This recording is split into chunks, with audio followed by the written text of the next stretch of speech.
Halo kawan-kawan, Assalamualaikum warahmatullahi wabarakatuh. Saya Heru Gunawan, mahasiswa IAIN Salatiga, Program Studi Ilmu Al-Quran dan Tafsir, Fakultas Usuluddin Adab dan Humaniora, dan NIM 53020200124. Di sini saya akan menjelaskan sedikit mengenal dan mendalami pemikiran filsafat Al-Ghazali. Mari kita langsung ke penjelasan. Let's go!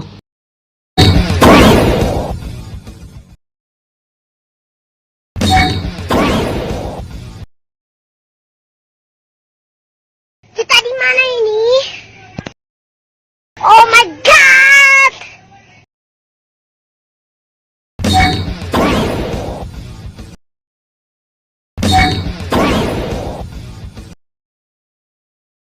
Baik, di sini saya akan menjelaskan. Hei, kamu, sini. Kamu bukannya masa laluku ya?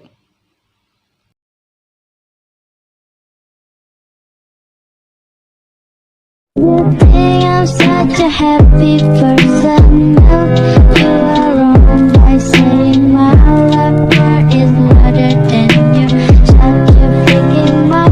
No one knows what I feel and what I suffer. No, they don't know. So keep your thoughts and stop assuming that someone is out.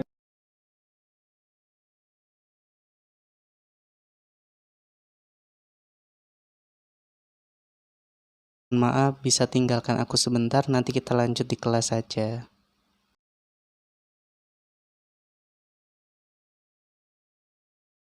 Kita lanjut di kelas saja.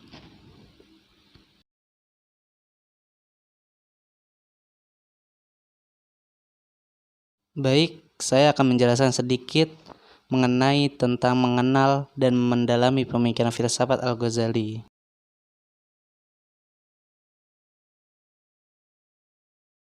Al-Ghazali mempunyai nama lengkap Abu Hamid Muhammad ibnu Muhammad Al-Ghazali Al-Tusi yang bergelar Hujjatul Islam. Dilahirkan di Tusi, sekarang dekat Mashhad, salah satu daerah Khurasan, sekarang masuk wilayah Iran, tahun 450 Hijriah atau 1058 Masehi. Di tempat ini pula dia wafat dan dikuburkan pada tahun 505 Hijriah atau 111 Masehi dalam usia yang relatif belum terlalu tua, yaitu 55 tahun. Ayah Imam Ghazali adalah seorang yang solih dan seorang wirai, tidak makan sesuatu kecuali dari hasil pekerjaannya sendiri. Beliau bekerja sebagai memintal benang wol dan menjualnya di tokonya di Tusi. Dengan kehidupan yang sederhana itu, ayah menekuni sufi dan menjadi ahli tasawuf yang hebat di tempatnya. Ketika sakit keras, sebelum ajalnya tiba, ia berwasiat kepada sahabat dekatnya, seorang ahli sufi bernama Ahmad bin Muhammad Al-Razakani, agar dia bersedia mengasuh Al-Ghazali dan saudaranya yang bernama Ahmad. Dalam fase awal-awal perkembangan intelektualnya, Al-Ghazali banyak berkarya di bidang-bidang ilmu syariat ketika masih di Baghdad. Namun, setelah itu dalam kurun 2 tahun Al-Ghazali memahami filsafat dengan seksama. Hampir setahun ia terus merenungkannya, mengulang-ulang kajiannya dan membiasakan diri dengannya di samping meneliti kebohongan dan penyelewengan yang terkandung di dalamnya. Pada saat itulah Al-Ghazali menyingkap pemalsuan dan tipu-tipuan serta membedakan unsur yang benar dan yang cuma khayatan. Dalam Al-Munqidh min Al-Dahlal, Al-Ghazali memberikan klasifikasi filosof sekaligus memberikan penilaian atau vonis kekafiran kepada mereka. Pertama, pengikut ateisme Al-Doriyun. Kelompok ini merupakan golongan filosof yang mengingkari Tuhan yang mengatur alam ini dan menentang keberadaannya. Mereka mempunyai dugaan kuat bahwa alam telah ada dengan sendirinya tanpa campur tangan Tuhan. Mereka berkeyakinan bahwa hewan berasal dari sperma dan sperma berasal dari hewan. Dari zaman dahulu dan selamanya tetap seperti itu. Menurut Al-Ghazali, mereka itu orang-orang yang tidak mengenai Tuhan. Yang kedua, pengikut faham naturalisme atau Al-Tabiyyun. Mereka merupakan golongan filosof yang setelah sekian lama meneliti keajaiban hewan dan tumbuh-tumbuhan atau alam atau tabi'ah dan menyaksikan tanda-tanda kekuasaan Tuhan. Akhirnya mereka mengakui keberadaannya. Namun karena terlalu banyak meneliti alam, mereka terkesan dengan watak biologis hewan yang memiliki pengaruh terhadap daya-daya inderawi mereka. Akibatnya mereka pun berpendapat bahwa daya pikir manusia tergantung pada watak biologisnya. Dan ketika watak biologisnya hilang, maka hilang pula lah daya pikirnya. Pada akhirnya mereka berpandangan bahwa tidak mungkin mengembalikan sesuatu yang telah tiada. Mereka berkeyakinan orang yang telah tiada ruhnya tidak akan kembali. Selain itu, mereka juga menentang eksistensi akhirat, surga, neraka, hari kiamat, dan hisab. Yang ketiga, penganut filsafat ketuhanan atau ilahiyun.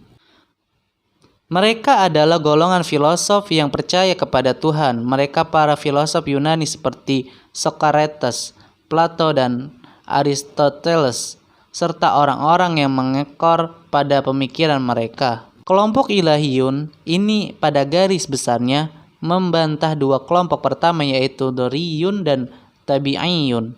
Al-Ghazali lebih lanjut menyatakan bahwa Aristoteles pada fase berikutnya menolak dan menyanggah dengan tegas pandangan Plato dan Socrates beserta pendahulunya yang mengikuti filsafat ketuhanan sehingga ia keluar dari ruang lingkup mereka. Hanya sayangnya dalam filsafatnya ia masih menyisakan beberapa hal kecil yang setidaknya masih mengandung indikasi kekufuran yang belum dapat ia lepaskan. Dari pandangan itu, Al-Ghazali memvonis kafir termasuk para filosof Islam yang terinspirasi pandangan Aristoteles seperti Ibnu Sina dan Al-Farabi. Dalam Tahafut Al-Falasifah, Al-Ghazali memandang para filosof telah melakukan kerancuan. Setidaknya ada 20 masalah yang menyebabkan para filosof ini menjadi ahli-ahli al-bid'at dan kafir. Dari 20 persoalan ini, Al-Ghazali menegaskan bahwa para filosof menjadi kafir karena 3 masalah. Pertama, para filosof yang berpendapat bahwa alam itu qadim atau tidak mempunyai permulaan. Ini merupakan pendapat Aristoteles dan pengikutnya. Para filosof muslim sebelum Al-Ghazali mengatakan bahwa alam ini qadim, sebab qadimnya Tuhan atas alam sama halnya dengan qadimnya ilat atas ma'lulnya atau ada sebab akibat, yakni dari zat dan tingkatan, juga dari segi zaman. Para filosof kala itu beralasan tidak mungkin wujud yang lebih dahulu yaitu alam keluar dari yang qadim atau Tuhan. Karena dengan demikian berarti kita bisa membayangkan bahwa yang qadim itu sudah ada sedangkan alam belum ada. Menurut Al-Ghazali, yang qadim atau tidak mempunyai permulaan hanyalah Tuhan semata, maka selain Tuhan haruslah baru atau al-hadis. Karena apabila terdapat sesuatu yang qadim selain Tuhan, maka dapat memunculkan paham apabila yang qadim banyak berarti Tuhan banyak. Pemikiran ini tentu menimbulkan kemusyrikan yang pelakunya dosa besar yang tidak dapat diampuni Tuhan, atau masuk golongan ateisme yang menyatakan bahwa alam yang qadim tidak perlu adanya pencipta. Yang kedua, pendapat filosof yang menyatakan bahwa Tuhan tidak mungkin mengetahui hal-hal yang bersifat partikular atau pendapat yang dipegangi oleh Ibnu Sina. Mula-mula pendapat ini dipegangi oleh Aristoteles, kemudian dianut oleh para filosof muslim. Menurut Al-Ghazali, para filosof muslim itu mempunyai pemahaman bahwa Allah hanya mengetahui zatnya sendiri atau juz'iyat. Dengan alasan alam ini selalu terjadi perubahan. Jika Allah mengetahui rincian perubahan tersebut, hal itu akan membawa perubahan pada zatnya. Perubahan pada objek ilmu akan membawa perubahan pada yang punya ilmu atau bertambah atau berkurang. Ini mustahil terjadi pada Allah. Al-Ghazali mengkritik seraya mengatakan bahwa para filosof itu telah melakukan kesalahan fatal. Menurutnya, sebuah perubahan pada objek ilmu tidak membawa perubahan pada ilmu. Karena ilmu berubah tidak membawa perubahan pada zat. Dalam artian, keadaan orang yang mempunyai ilmu tidak berubah. Kemudian Al-Ghazali memberikan sebuah ilustrasi. Sebagaimana halnya kalau ada orang berdiri di sebelah kanan kita, kemudian ia berpindah ke sebelah kiri kita, maka yang berubah sebenarnya dia, bukan kita. Ia mengetahui segala sesuatu dengan ilmunya yang satu atau esa. Semenjak ajali dan tidak berubah meskipun alam yang diketahuinya itu mengalami perubahan. Untuk memperkuat bangunan argumen dalam mengkritik para filosof Muslim, Al-Ghazali mengemukakan dalil. Al-Ghazali mengemukakan dalil ayat-ayat Al-Quran yang menunjukkan bahwa Allah mengetahui segala yang di bumi, baik itu kecil maupun besar. Di antaranya,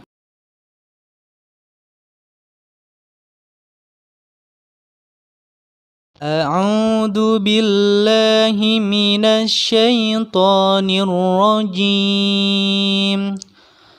وَمَا تَكُونُوا فِي شَأْنٍ وَمَا تَتْلُو مِنْهُ مِنْ قُرْآنٍ فِي شَأْنٍ وَمَا تَتْلُو مِنْهُ مِنْ قُرْآنٍ وَلَا تَعْمَلُونَ مِنْ عَمَلٍ